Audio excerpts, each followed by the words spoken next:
ঐকমত্য কমিশনে চরম মতবিরোধ, নির্বাচন নিয়ে শঙ্কা। মুফতি মহিবুল্লাহ কি পতিত ফ্যাসিস্টদের দাবার গুটি? শিবির সভাপতি বলেছেন ছাত্র সংসদ নির্বাচনের প্রভাব জাতীয় রাজনীতিতে পড়বে।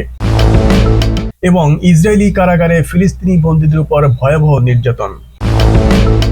নানা কারণে ফের জটিল সমীকরণে দেশের রাজনীতি। বিশেষ করে জাতীয় ঐকমত্য কমিশনের জুলাই সনদ বাস্তবায়নের সুপারিশ নিয়ে এখন দলগুলোর মধ্যে চরম মতবিরোধ দেখা দিয়েছে। নোট অব ডিসেন্ট সুপারিশে লিপিবদ্ধ না করা ও গণভোটের সময় নিয়ে বিএনপি, জামাত ও এনসিপির মধ্যে এই বিভক্তি প্রবল হচ্ছে। প্রধান উপদেষ্টা আদেশ দেবেন কোন ক্ষমতা বলে, তা নিয়েও বেশ কয়েকটি দল প্রশ্ন তুলেছে। এছাড়া কমিশনের আরও কিছু জায়গায় অস্পষ্টতা চিহ্নিত করে তা সংশোধন করার আহ্বান জানিয়েছে কয়েকটি দল। এমন প্রেক্ষাপটে জাতীয় ঐকমত্য কমিশনের দীর্ঘ 8.5 মাসের কর্মকাণ্ডের ফলাফল কি, তা নিয়ে হিসাব মেলাতে পারছে না রাজনৈতিক মহল। বিশ্লেষকরা মনে করছেন বেশ লম্বা সময় নিয়ে পরিশ্রম সাধ্য একটি জার্নির পর ঐকমত্য কমিশন অবশেষে কাজ শেষ করেছে। কিন্তু কমিশন যেভাবে তাদের সুপারিশ দিয়েছে তাতে শেষ ভালো যার সব ভালো তার, এই কথাটি আর বলা যাচ্ছে না। বরং কমিশনের এতদিনের কাজকে অর্থহীন বলে প্রমাণ করার ঝুঁকি তৈরি করেছে। এছাড়া সৃষ্ট জটিল অবস্থার আশু সমাধান না হলে দেশ অস্থিতিশীল পরিস্থিতির দিকে চলে যেতে পারে, এমনকি নির্বাচন নিয়েও এক ধরনের অনিশ্চয়তা দেখা দিতে পারে। বিশ্লেষকদের মতে আগামী বছরের ফেব্রুয়ারিতে নির্বাচন অনুষ্ঠিত হলে হাতে সময় বাকি আছে মাত্র 3.5 মাস। সরকার এমনিতেই নানা সংকটে আছে, দেশের অর্থনীতি ভালো চলছে না, আইন শৃঙ্খলা পরিস্থিতি যথেষ্ট নাজুক। এর মধ্যেই রাজনৈতিক দলগুলোর মধ্যে বিভেদ, দ্বন্দ্ব বাড়ছে।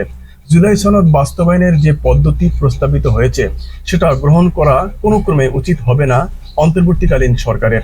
রাজনৈতিক দলগুলোকেও একে অন্যকে ছাড় দেওয়ার মানসিকতা থাকতে হবে। এমন পরিস্থিতিকে ধৈর্যের সঙ্গে মোকাবেলা করতে হবে, কারণ ফ্যাসিবাদ বিরোধী রাজনৈতিক দলগুলোর বিভেদের সুযোগ নেওয়ার জন্য পতিত আওয়ামী লীগ ওত পেতে বসে আছে। গাজীপুরের টঙ্গী টিএনটি কলোনি বিটিসিএল মসজিদের পেশ ইমাম ও খতিব মুফতি মহিবুল্লাহ মাদানীকে অপহরণ রহস্যের জট যেন খুলছেই না। অপহরণের ঘটনায় মামলার অভিযোগ, সিসিটিভি ফুটেজ, মোবাইল ট্র্যাকিং এবং চিকিৎসকের রিপোর্টে অসঙ্গতি থাকায় রহস্য আরো ঘনীভূত হচ্ছে। এলাকাবাসীর অভিযোগ, বিশেষ কোনো মহলের এজেন্ডা বাস্তবায়নে উগ্র হিন্দুত্ববাদী সংগঠন ইসকনকে হাতিয়ার হিসেবে ব্যবহার করে দেশে বিশৃঙ্খল পরিস্থিতি তৈরি ও আসন্ন জাতীয় সংসদ নির্বাচন বানচালের পায়তারা করা হচ্ছে। জানা যায়, ভারতে পলাতক গাজীপুর মহানগর আওয়ামী লীগের সাধারণ সম্পাদক ও গাজীপুর সিটি কর্পোরেশনের সাবেক মেয়র জাহাঙ্গীর আলমের আমরা শান্তিতে থাকতে না পারলে কাউকে শান্তিতে থাকতে দেব না এই হুমকিকে একেবারে উড়িয়ে দিচ্ছে না স্থানীয় সুশীল সমাজের সদস্যরা। জাহাঙ্গীর আলম মেয়র থাকাকালে গাজীপুর ইমাম পরিষদের নেতা হিসেবে মুফতি মহিবুল্লাহ মাদানীর শখের কথা সবার জানা। এছাড়াও অবিভক্ত টঙ্গী থানা আওয়ামী লীগের সাধারণ সম্পাদক রজব আলীর সাথেও তার ছিল দহরম মহরম সম্পর্ক। সেই সুবাদে ভারতে পলাতক গাশিক সাবেক মেয়র জাহাঙ্গীর আলমের অদৃশ্য প্রেসক্রিপশনে কার্যক্রম নিষিদ্ধ সংগঠন আওয়ামী লীগের স্থানীয় নেতাদের পৃষ্ঠপোষকতায় ইসকনকে ব্যবহার করে দেশব্যাপী অস্থিতিশীল পরিস্থিতি তৈরির পায়তারা করা হয়েছে বলেও এলাকাবাসী মনে করছে। এমনকি তারা খানিকটা সফল হয়েছিল। বিভিন্ন প্রিন্ট, ইলেকট্রনিক মিডিয়া ও সামাজিক যোগাযোগ মাধ্যম ফেসবুকে ইসকন কর্তৃক মুফতি মহিবুল্লাহকে অপহরণের ঘটনা ছড়িয়ে পড়লে শুক্রবার তৌহিদি জনতার ব্যানারে দেশব্যাপী বিক্ষোভ ও প্রতিবাদ সমাবেশ শুরু হয়। এদিকে বুধবার দুপুরে সরজমিনে টিএনটি কলোনির বিটিসিএল জামে মসজিদের পাশে মুফতি মহিবুল্লাহর খতিব মানজিল একটি গণমাধ্যম থেকে গেলে তার ছোট ছেলে মোহাম্মদুল্লাহ তার বাবার কারোর সাথে কথা বলতে পুলিশ ও গোয়েন্দাদের নিষেধাজ্ঞা আছে উল্লেখ করে স্থানীয় সাংবাদিকদের বাসায় ঢুকতে বারণ করেন। টঙ্গী টিএনটি মোরকুন এলাকার বাসিন্দা নুরুল ইসলাম বলেন, বহুদিন যাবৎ টিএনটি মসজিদে নিয়মিত নামাজ পড়ি।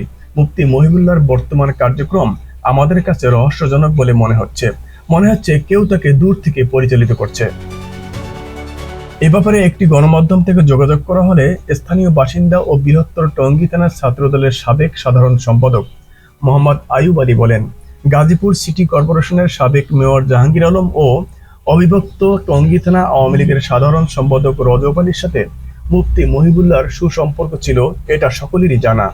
তাদের ইশারা ইঙ্গিতে এবং আর্থিক সুবিধার বিনিময়ে ইসকনের ধোঁয়া তুলে দেশে অস্থিতিশীল পরিবেশ সৃষ্টি করছে, কিংবা নির্বাচন বানচাল করতে ইসকনকে হাতিয়ার হিসেবে ব্যবহার করে অরাজক পরিস্থিতি তৈরি করছে বলে সন্দেহ হচ্ছে। তাদের কার্যক্রম আমাদের ভাবিয়ে তুলছে। পরবর্তীতে এর চেয়ে কঠিন কোনো নাটক জাতির সামনে আসছে কিনা, এমন আরো মহিবুল্লাহর আবির্ভাব হবে কিনা, তা দেখার বিষয়। মুফতি মহিবুল্লাহর বড় ছেলে মোহাম্মদ আবদুল্লাহ একটি গণমাধ্যমকে জানান, জাহাঙ্গীর আলম মেয়র থাকাকালে ইমাম পরিষদের অনুদানের বিষয়ে তার কাছে যাওয়া আসা করতেন তার বাবা। এছাড়াও বাবার মাথায় টিউমার হলে চিকিৎসার জন্য জাহাঙ্গীর আলমের কাছে এবং সাবেক যুব ও ক্রীড়া প্রতিমন্ত্রী জাহিদ আহসান রাসেলের কাছে যেতেন তার বাবা। এছাড়াও অন্য কিছু নয়। মুফতি মহিবুল্লাহ মাদানির অপহরণ ঘটনার তদন্তকারী কর্মকর্তা ও টঙ্গী পূর্ব থানার এসআই এস এ মেহেদী হাসান বলেন, ঘটনাটি এখনো তদন্তাধীনে রয়েছে। ইসকনকে ব্যবহার করে একটি মহল হয়তোবা রাজনৈতিক সুবিধা আদায়ের চেষ্টা করতে পারে। বাংলাদেশ ইসলামী ছাত্র শিবিরের সভাপতি জাহিদুল ইসলাম বলেছেন, ছাত্র সংসদ নির্বাচনের প্রভাব জাতীয় রাজনীতিতে পড়ুক ব্যক্তিগতভাবে আমি চাই না, তবে বাংলাদেশের বাস্তবতায় ছাত্র সংসদ নির্বাচনের প্রভাব জাতীয় রাজনীতিতে পড়ে বা আগামীতেও পড়বে। বুধবার চুয়াডাঙ্গা স্থানীয় ছাত্র শিবিরের পাঠচক্র সদস্যদের নিয়ে মত বিনিময় সভায় সাংবাদিকদের উদ্দেশ্যে একথা বলেন তিনি। শিবির সভাপতি বলেন, আগামী জাতীয় নির্বাচনের মাধ্যমে নতুন করে কেউ ফ্যাসিস্ট হওয়ার মানসিকতা পোষণ করলে তারা এই প্রজন্মের কাছে প্রত্যাখ্যিত হবে। আগামীতে যারা নির্বাচনে অংশ নিতে চান তারা জুলাই আন্দোলনের শহীদ গাজীদের আকাঙ্ক্ষাকে প্রাধান্য দিয়ে বাংলাদেশকে এগিয়ে নিলে ইসলামী ছাত্র শিবির তাদের পাশে থাকবে এবং আমরা চাই জুলাই সনদের আইনি ভিত্তি থাকুক। এজন্য গণভোটই বেশি যুক্তিযুক্ত।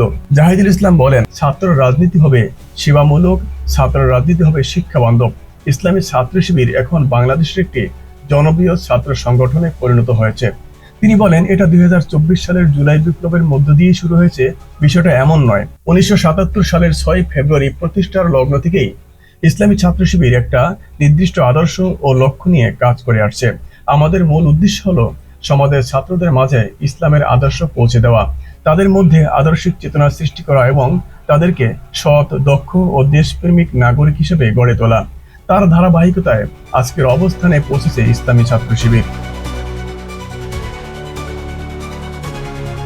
ইসরায়েলি কারাগারে নির্যাতন, যৌন সহিংসতা ও প্রতিশোধমূলক আচরণের ফলে বহু ফিলিস্তিনি বন্দী শহীদ হয়েছেন।